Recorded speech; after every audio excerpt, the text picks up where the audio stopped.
করবো হচ্ছে সর্ষে বাটা দিয়ে বরবটি তার জন্য বরবটি নিয়েছি, সর্ষে বাটা, পেঁয়াজ, টমেটো, কাঁচা লঙ্কা।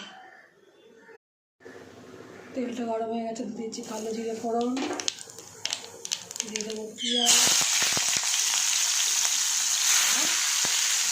বরবটিগুলো এগুলো দিয়ে আগে ভেজে দেবো।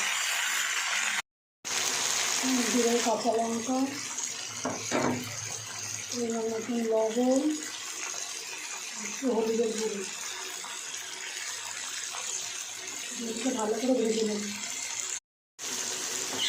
বরবটি ভালো ভাজা হয়ে গেছে, আমাদের ভেজে দেবো একটু সর্ষে বাটা,